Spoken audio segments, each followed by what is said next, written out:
আজ ঢাকায় মাননীয় প্রধান উপদেষ্টা মহোদয়ের ডাকে বাংলাদেশের বিভিন্ন ধর্মের নেতৃস্থানীয় ব্যক্তিবর্গ তারা উপস্থিত হয়েছেন এবং মাননীয় প্রধান উপদেষ্টা মহোদয় আমাদের দেশকে দুর্নাম করবার জন্য, আমাদের প্রিয় মাতৃভূমিকে দুর্নাম করবার জন্য মুসলমানদের সহনশীলতার যে ঐতিহ্য আছে এই দেশে, সেই ঐতিহ্যকে কালিমা লেপন করবার জন্য যে অপচেষ্টা দেশের বাহির থেকে হচ্ছে, আর দেশের ভেতরে থাকা তাদের যে চক্র আছে সেই চক্র সেখানে সেই ষড়যন্ত্রের অংশীদার যখন হয়ে যাচ্ছে, এমন একটা কঠিন সময়ে মাননীয় প্রধান উপদেষ্টা ওলামা একরামকে ডেকেছেন। এদিকে আমার আজকে আসুন্না ট্রাস্টে আসার কথা বিকাল ৩টায়, যখন রাষ্ট্রের এই গুরুত্বপূর্ণ কাজ, যেখানে আমরা ঐক্যবদ্ধ আছি কিনা এই বার্তাটা দেয়া গুরুত্বপূর্ণ।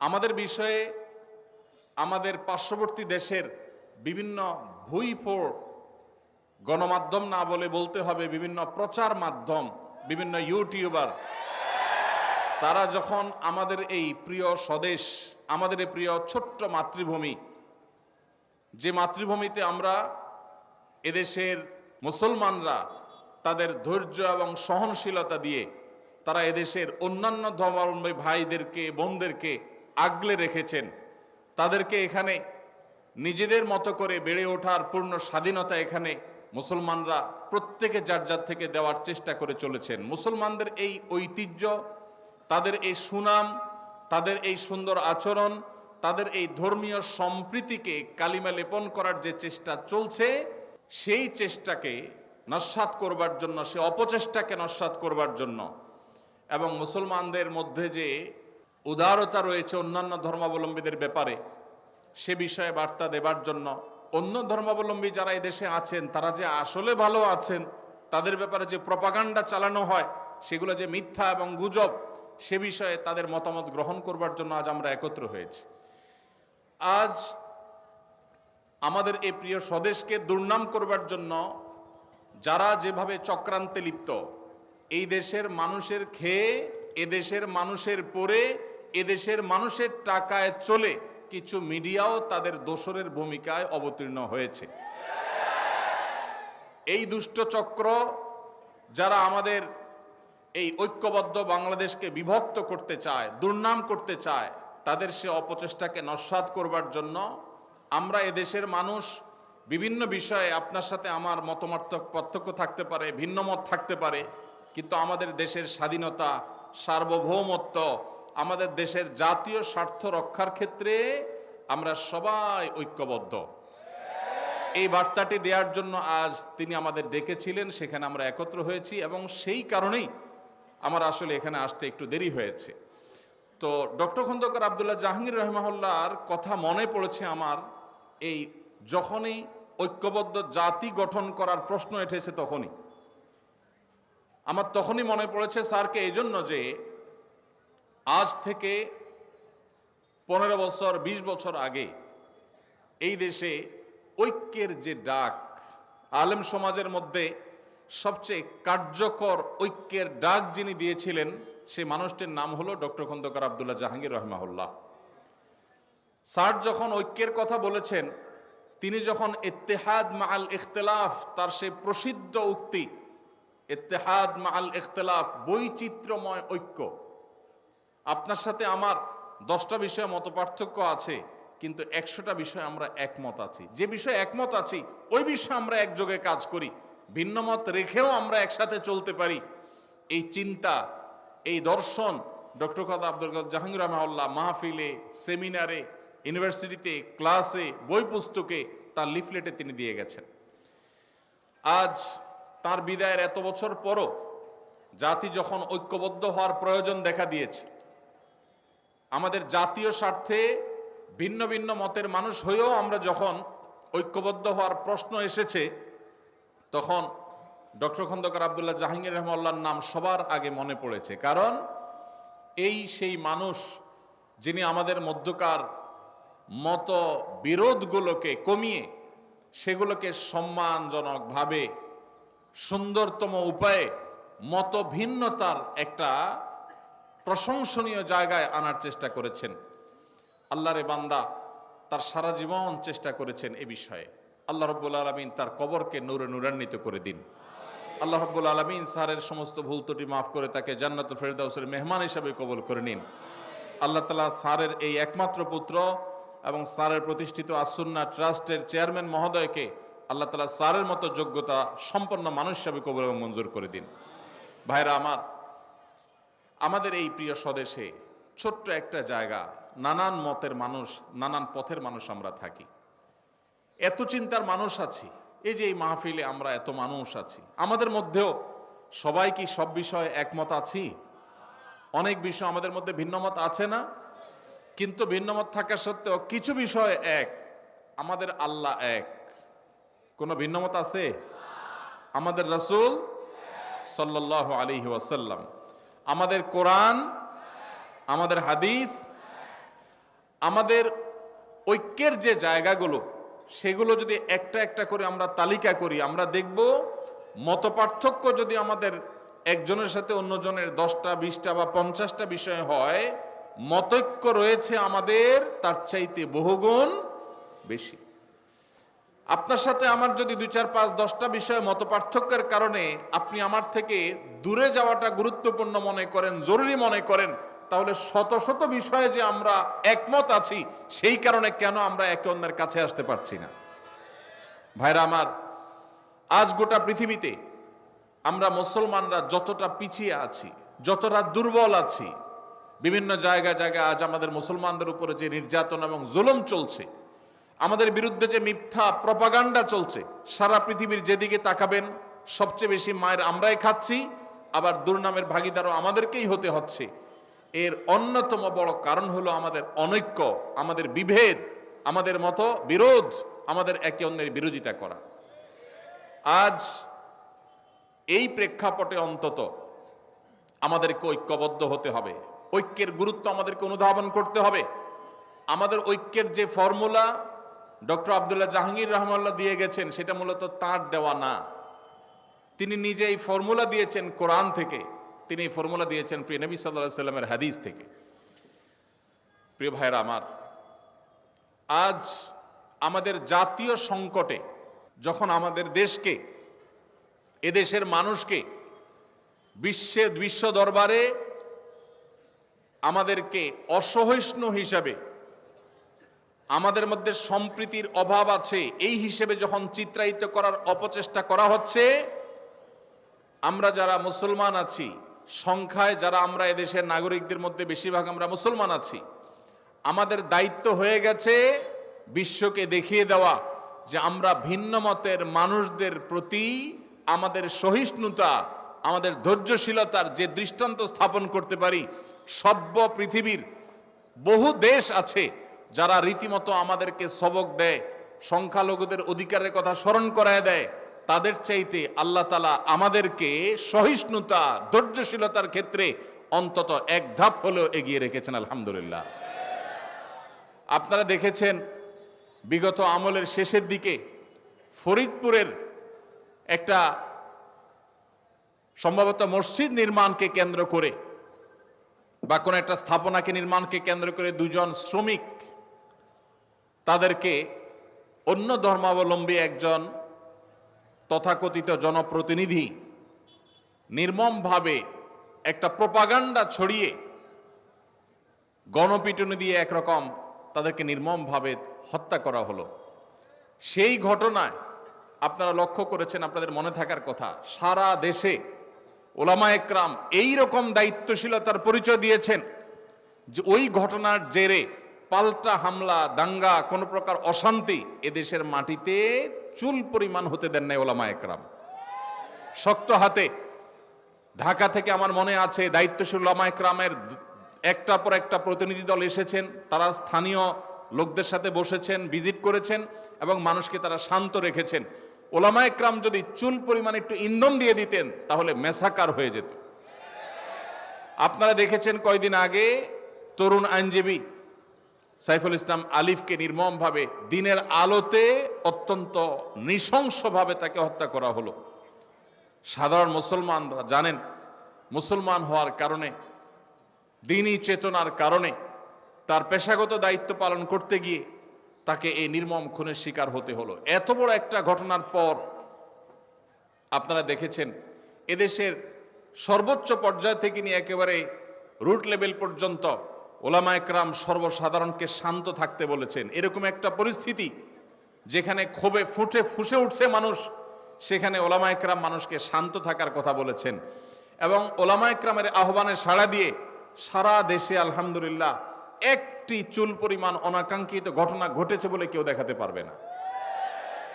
ভাইরা আমার, এদেশের মুসলমানরা তাদের ধৈর্য, ধর্মীয় সম্প্রীতির ক্ষেত্রে তাদের সহিষ্ণুতার যে পরীক্ষা, এই পরীক্ষায় একবার দুইবার নয় শতবার উত্তীর্ণ হয়েছে। তারপরে এক শ্রেণী মানুষ আপনাদেরকে দোষারোপ করার, আমাদেরকে দোষারোপ করার চেষ্টা করে। এই জন্য আমাদের দায়িত্বশীলতা অনেক বেড়ে যায়।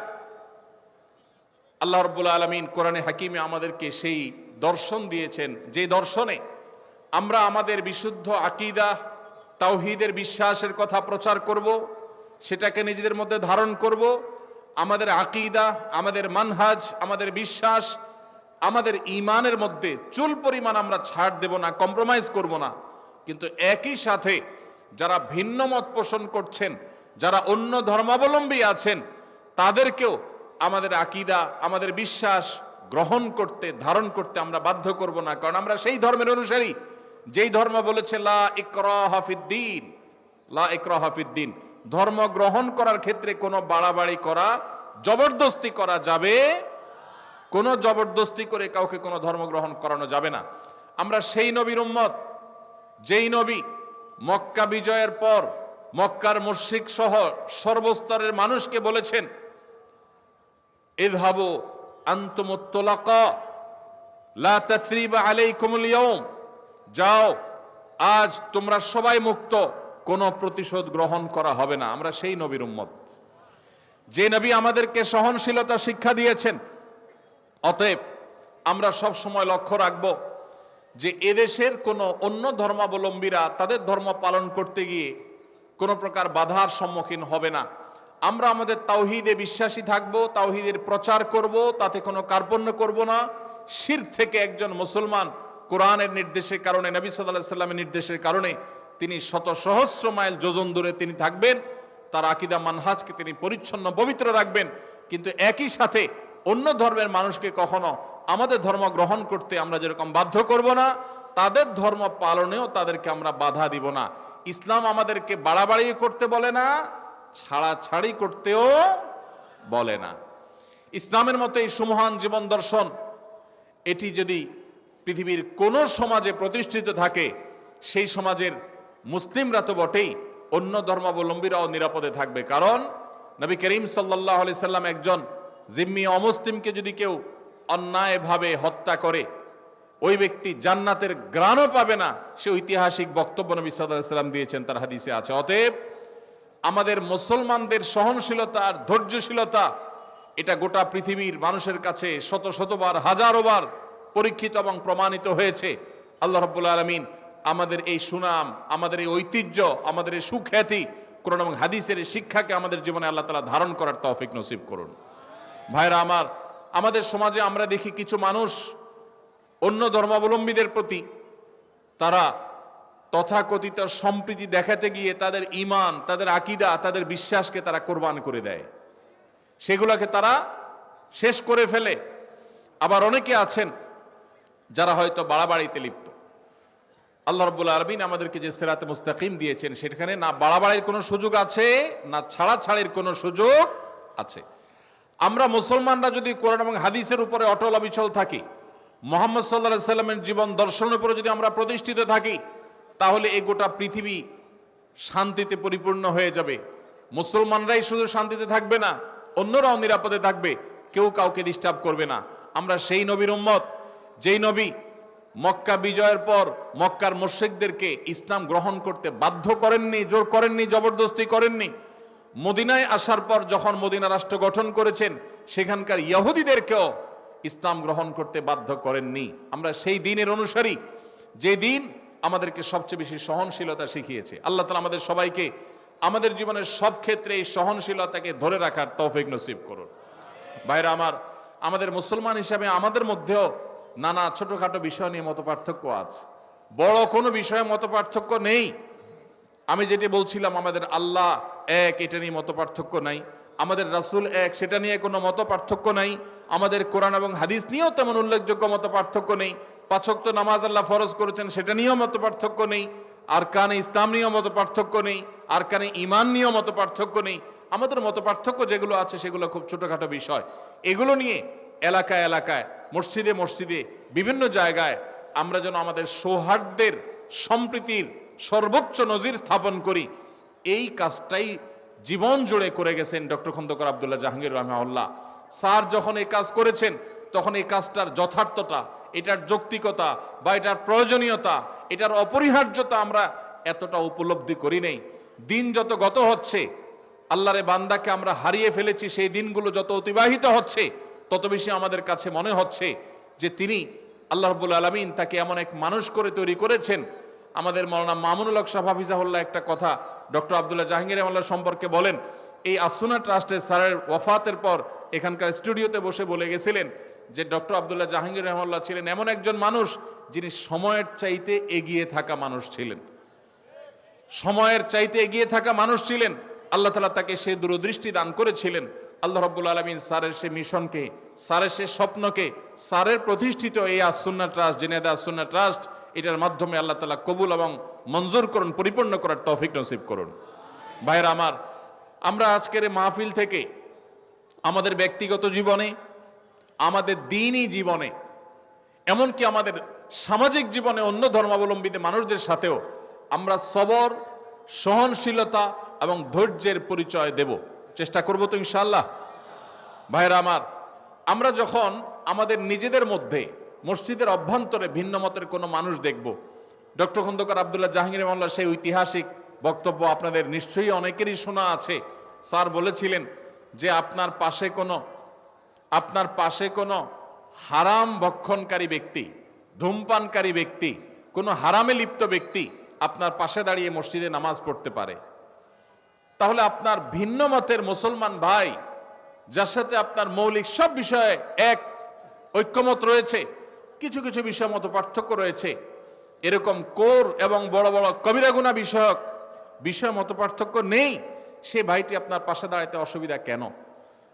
স্যার আরেকটা এক্সাম্পল আপনাদের মনে পড়ে, তিনি বলতেন যে আমরা যখন মসজিদে নামাজে দাঁড়াই, জামাত ইসলামের ভাই, চরমনায় পীর সাহেবের মুরিদ ভাই, ফুরফুরা পীর সাহেবের মুরিদ ভাই, আহলে হাদিস ভাই, হানাফি ভাই, বিভিন্ন মতের মানুষ যখন আমরা পাশাপাশি কাঁধে কাঁধ মিলিয়ে দাঁড়াই, আমাদের ভিন্ন ভিন্ন চিন্তা সত্ত্বেও আমরা নামাজের কাতারে ভিন্ন কাতার করি না, আমরা কাঁধে কাঁধ মিলিয়ে দাঁড়াই, তাহলে নামাজের বাহির হয়ে, মসজিদ থেকে বের হয়ে কেন আমরা একে অন্যকে শত্রু মনে করি? আমরা অবশ্যই, আমি যেটাকে আল্লাহ তাআলা আমাকে যে আকলে সালিম দিয়েছেন, এটা দিয়ে আমি কোরআন এবং হাদিসের কষ্টি পাথরে হককে আমি খুঁজে বের করব, সত্যকে আমি অনুসন্ধান করব, সত্যের উপর আমি পরিচালিত হব, এতে কোনো সন্দেহ নেই। কিন্তু কোন অবস্থাতেই একজন মুসলমান তিনি তার নিজের সত্য অবস্থানকে টিকিয়ে রাখতে গিয়ে তার অন্য মুসলমান ভাইকে আঘাত করা, তাকে দুর্নাম করা, তাকে বাজে ট্যাগ দেওয়া, তাকে নিয়ে তুচ্ছ তাচ্ছিল্য করা, তাকে অপমান করা এবং মুসলমানদের মধ্যে বিভেদ সৃষ্টি হওয়ার মতো কাজ করা মুসলমানের জন্য কখনো জায়েজ নাই। আল্লাহ রাব্বুল আলামিন কোরআনে কারিমে আমাদেরকে নির্দেশ করেছেন, ওয়াতাসিমু বিহাবলিল্লাহি জামিআ, তোমরা আল্লাহর রশি সবাই আঁকড়ে ধরো আল্লাহর রজ্জুকে, ওয়ালা তাফাররাকু, তোমরা বিভক্ত হয়ে যেও না। আজ আমাদের ঐক্যবদ্ধ হওয়া বড় বেশি প্রয়োজন। আমরা মুসলমানরা আজ বিভক্ত থাকার কারণে আজ এক শ্রেণীর মিডিয়া আমাদেরকে নিয়ে খোঁচাখুচি করে, আমাদেরকে আঘাত করে, আমাদেরকে নানাভাবে বদনাম করার চেষ্টা করে। আমরা যদি সবাই ঐক্যবদ্ধ থাকি, আমরা যে বিষয়গুলোতে মতপার্থক্য আমাদের আছে সেগুলো থাকুক, সেগুলো থাকা সত্ত্বেও বৃহত্তর ইসলামের স্বার্থে, দ্বীনের স্বার্থে, আল্লাহ এবং তার রাসূল সাল্লাল্লাহু আলাইহি সাল্লামের স্বার্থে আমরা যদি কাঁধে কাঁধ মিলে, আপনার কাজে আমি, আমার কাজে আপনি যদি সহযোগিতা করি, একে অন্যের প্রতি যদি সহযোগী হই, সহমর্মী হই, একযোগে কাজ করি, তাহলে মনে রাখবেন ইসলাম এবং মুসলমানদের চিহ্নিত দুশ্মনদের যে সংখ্যা, সেটা এদেশে খুবই নগণ্য। এই মানুষগুলো কখনো আমাদের মাথার উপরে ছড়ি ঘুরাতে পারবে।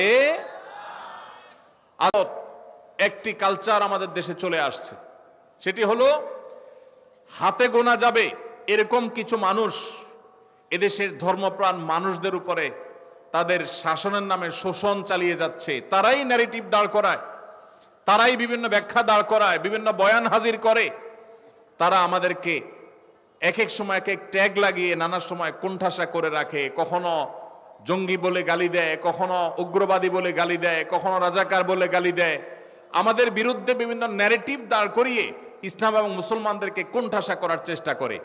আমি একটা কথা প্রায় সময় বলি, যারা আমাদের রাষ্ট্র থেকে ইসলামকে সম্ভব হলে জাদুঘরে ঢুকায় ফেলতে চান, তারা 50 বছর যাবৎ সেই কাজ করেছেন, তাতে দেশ পাতাল থেকে আকাশে উঠে যায় নাই। আমরা দেখেছি আমাদের বন্ধুপ্রতিম দেশ মালয়েশিয়াতে তাদের সংবিধানে তারা ইসলামকে ধারণ করেছে, তাদের প্রত্যেকটা ক্ষেত্রে তারা ইসলামকে ধারণ করেছে। তাদের রাষ্ট্রের প্রত্যেকটা এলিমেন্টের মধ্যে ইসলামের কণা আপনি খুঁজে পাবেন, খাঁজে বাজে ইসলাম খুঁজে পাবেন। তারা আমাদের চাইতে এগিয়ে আছে না পিছিয়ে আছে? তাদের কাছে কর্মী হয়ে যাওয়ার জন্য আমরা সিরিয়াল দিয়ে বসে থাকতে হয়।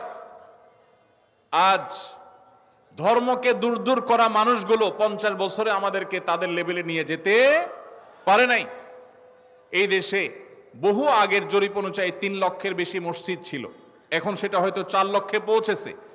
4 লক্ষ মসজিদের কমপক্ষে ইমাম এবং মুয়াজ্জিন মিলিয়ে 8 লক্ষ মানুষ, যারা সমাজকে নেতৃত্ব দেয়, লিড করে। জুমার দিন রাত পোহালে জুমার নামাজ, এই জুমার দিন রাত পোহালে যে জুমার দিন, সেই জুমার দিনে জুমার নামাজে 12:30 থেকে 1:30 পর্যন্ত 4 লক্ষ মসজিদে, এক একটা মসজিদে যদি গড়ে 150 করে মানুষ নামাজ পড়তে আসে এভারেজে, শহরে বেশি থাকে গ্রামে কম থাকে, সব মিলিয়ে যদি আমরা গড়ে 150 করে মুসল্লি ধরি এক একটা মসজিদে, 4 লক্ষকে 150 দিয়ে গুণ দিলে 6 কোটি হয়। 6 কোটি মানুষ 12:30 থেকে 1:30 এই টাইমে, পুরো সপ্তাহের সবচাইতে ফ্রেশ টাইমটা, যে টাইমটাতে সারা সপ্তাহের সেরা ঘুমটা শুক্রবার সকালে দিয়া, স্কুল নাই, মাদ্রাসা নাই, ব্যবসা বাণিজ্য নাই, অফিস আদালত নাই, সারা সপ্তাহের সবচেয়ে সেরা ঘুমটা দিয়া এরপরে সবচেয়ে ভালো ফ্রেশ করে গোসলটা করে মনে করে জামা পরে সুগন্ধি ব্যবহার করে তাদের সারা সপ্তাহের সবচেয়ে সোনালী সময়টা, সবচেয়ে রিফ্রেশড যে সময়টাতে আছেন, সেই সময়টাতে তারা মিম্বরে ইমাম সাহেবদের মুখের দিকে, খতিব সাহেবদের মুখের দিকে তাকিয়ে থাকেন। বাংলাদেশের সমস্ত টেলিভিশন চ্যানেল, সমস্ত মিডিয়া, সমস্ত রেডিও চ্যানেল একযোগে যত দর্শক, যত শ্রোতা দেখে বা শুনে, শুধু মসজিদের মিম্বর থেকে জুমার দিনে 12:30 থেকে 1:30 এই সময় 6 কোটি মানুষ যে দেখে, সবগুলো মিডিয়া মিলেও কখনো সারা সপ্তাহে এত বেশি সংখ্যক মানুষ তারা মিডিয়াগুলো দেখে না বা মিডিয়াগুলো তাদেরকে রিচ করতে পারে না। এই যে বিপুল জনগোষ্ঠীকে প্রতি সপ্তাহে একদিন 1 ঘন্টা ইমাম খতিবরা অ্যাড্রেস করতে পারেন, এই ইমাম খতিবদেরকে যদি রাষ্ট্র ওন করে, তাদেরকে যদি রাষ্ট্র টেনে আনে এবং রাষ্ট্র যদি তাদেরকে অ্যাক্সেস দেয়, তাদেরকে যদি রাষ্ট্র গঠনে মৌলিক ভূমিকা পালন করবার সুযোগ দেয়, তাহলে ধর্মপ্রাণ মুসলমানদের এই দেশ স্বর্ণ হতে বেশি দেরি হবে না ইনশাআল্লাহ তাআলা। ওলামায়ে কেরামকে তাদের দায়িত্বটা যদি সঠিকভাবে পালন করতে দেওয়া হয়, এই দেশ থেকে দুর্নীতি জাদুঘরে চলে যাবে ইনশাআল্লাহ। আমরা আশা করব যে নতুন বাংলাদেশে আমরা যে বৈষম্যের শিকার, সংখ্যায় বেশি হয়েও মুসলমানরা আমরা কোণঠাসা, পত্রিকার পাতা খুললে মনে হবে আমরা সবচেয়ে বেশি দোষী, টেলিভিশনের দিকে তাকালে মনে হবে, নিউজের দিকে তাকালে মনে হবে যে আমাদের মুসলমানদেরই দোষ সবচাইতে বেশি। অথচ এই দেশে এই গত কিছুদিন আগে আপনারা দেখেছেন যে দুর্গা পূজার সময় এবং বিভিন্ন সময় 5ই আগস্টে আপনারা দেখেছেন শত শত হাজার হাজার মাদ্রাসার ছেলেরা মসজিদ থেকে, আমার মুসল্লি ভাইয়েরা, তারা বের হয়ে মন্দিরগুলো পর্যন্ত পাহারা দিয়েছেন। এত সহনশীলতা থাকা সত্ত্বেও আমাদেরকে যারা দুর্নাম করার চেষ্টা করে, এই শত্রুদের আমাদেরকে চিনে রাখতে হবে এবং এদের শত্রুতার ব্যাপারে আমাদেরকে সতর্ক থাকতে হবে। সীসা ঢালা প্রাচীরের মতো ঐক্য আমাদের মধ্যে গড়ে তুলতে হবে। আমাদের এই দেশকে কোনোভাবে আমরা দুর্নাম করার কোনো সুযোগ কাউকে দিতে চাই না। এজন্য আমরা ঐক্যবদ্ধ থাকবো ইনশাআল্লাহ। সবাই চেষ্টা করবো তো ইনশাআল্লাহ। আমরা মুসলমানরা আমাদের নিজেদের মত পার্থক্যগুলোকে মত বিরোধের পর্যায়ে নিয়ে যাব না, ঝগড়াঝাটি পর্যায়ে নিয়ে যাব না, আমরা সহনশীল থাকার চেষ্টা করব। ভাইরা আমার, মাসআলাগত বিষয়ে সাহাবা একরামের মধ্যেও ভিন্ন মত ছিল। মাসআলাগত বিষয়ে সাহাবা একরামের মধ্যে ইখতিলাফ ছিল, মতের ভিন্নতা ছিল, কিন্তু সেটা কখনো মতবিরোধের পর্যায়ে যায় নাই, সেটা কখনো দৃষ্টিকটু পর্যায়ে যায় নাই, সেটা কখনো আমাদের মতো গন্ডগোল ফাসাদ একজন আরেকজনকে ব্লেম করার মতো পর্যায়ে যায় নাই। আমরা সেই সাহাবীদের সন্তান, অতএব আমরা আমাদের মসজিদগুলোকে, আমাদের মাদ্রাসাগুলোকে, আমাদের দ্বীনি অঙ্গনগুলোকে সহনশীলতা দিয়ে সাজাবো, চেষ্টা করবো তো ইনশাআল্লাহ। আল্লাহ আমাদের সবাইকে সহনশীল থাকার তৌফিক দান করুন। আর আমাদের সবাইকে অন্য ধর্মাবলম্বীদের ব্যাপারে সহনশীল থাকতে হবে। আমাদের হিন্দু ভাইদেরকে আমি বলতে চাই, বৌদ্ধ এবং খ্রিস্টান ভাইদেরকে বলতে চাই, আপনাদেরকে যারা উস্কে দিচ্ছে, আপনাদেরকে যারা মায়া কান্না করে আপনাদেরকে নানাভাবে বিপদগামী করার চেষ্টা করছে, আপনাদেরকে মুখোমুখি দাঁড় করাচ্ছে মুসলমানদের, এরা আপনাদেরও শত্রু, আমাদেরও শত্রু।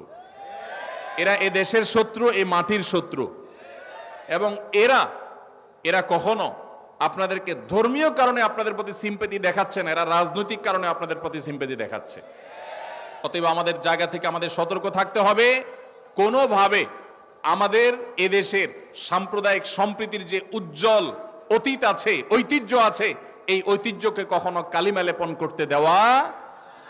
এদেশের হিন্দু, খ্রিস্টান, বৌদ্ধ তারা তাদের ধর্মীয় কাজ পালন করবে, সেখানে কেউ কোনো নামধারী মুসলমানও কেউ সেখানে বাধা দিতে যাবে না, যদিও মুসলমানরা যায় না। আল্লাহ তাআলা আমাদের সবাইকে, আমাদের প্রত্যেকের যার যার জায়গা থেকে দায়িত্বশীলতার পরিচয় দেওয়ার তৌফিক দান করুন।